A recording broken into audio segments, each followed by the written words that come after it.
think one of the most important key findings from Zero Carbon Britain is that it shows we already have all the tools and all the technologies we need to rise to the challenge of the Paris Agreement. We can decarbonise really quickly. It's not really a technological barrier.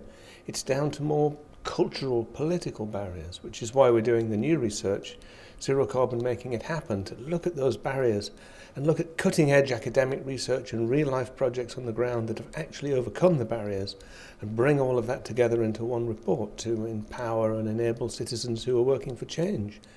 So it is quite a positive thing to realise that we have all the technologies to deal with the problem in terms of wind turbines, solar panels, vehicles, insulating buildings, but we also have understanding of how to overcome the barriers. It's not a mystery to us, we know what to do. We simply have to decide to do it, and that's a really interesting cultural shift that we need to see emerging. We thought that humanizing the plight of people most impacted by climate injustice, the impacts of climate change, would be something that might help other people get engaged with action on climate change. So we've put together a small workshop that anyone can use. It has 2 accompanying films.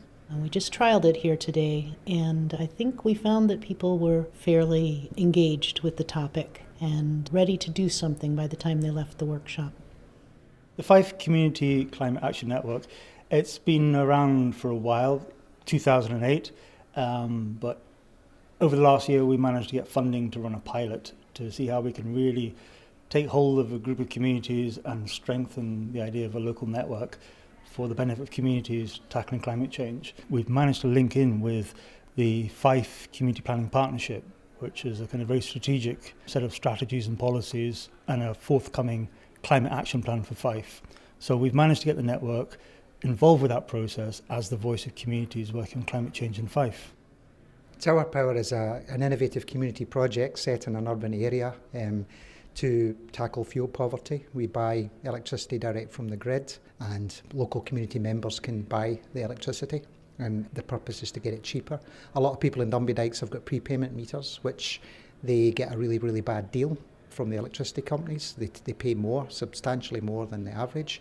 So we would still have a prepayment system, but they would get a tariff that is greatly reduced, and they would get a good deal.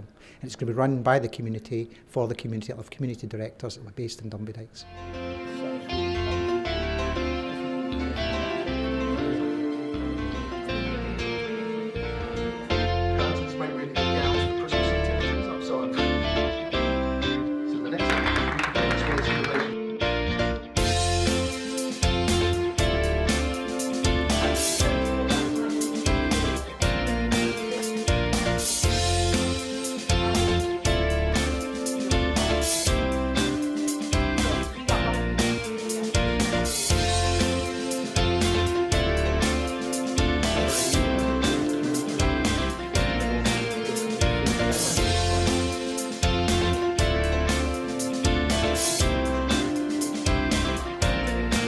Big Pick is a textile-based reuse project, which the primary aim is to get clothes which are being exported currently by charity shops and textile recyclers.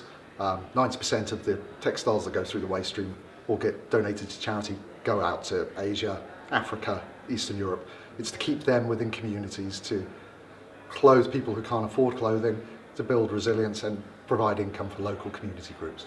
Textiles is where we're starting off with, but really the Waste Innovation Centre is to try and make the maximum use of what goes through the waste stream. Let's look at new and innovative ways of working with materials that people don't even look at. So we just ran a workshop on the resources within the Transition Network, and what we especially used the Transition Health Check, which is basically mapping out all the activities of the group into a form of animal. So we had a group of participants drawing all kinds of strange animals now with big heads and visions, for example, and small legs for their practical projects. It's important to take the time to actually take a step back and think about how do we work together, what are we trying to achieve, and is it going the way we are thinking it's going? And often we don't really have that opportunity. So having this sort of tool to come in and often with our facilitators even better, and just take the time to look at that together is really useful. So many of the participants said that they would definitely take it back to their groups. I think the community sector is vibrant. It's done an awful lot of good work. I think it needs more support. I think it needs more capacity. I think that's a question of resources, and it's also a question of legislative framework. So I think giving local communities and local government more power, more resources, more responsibility to deliver the kind of projects that communities have been delivering for a long, long time is the way forward.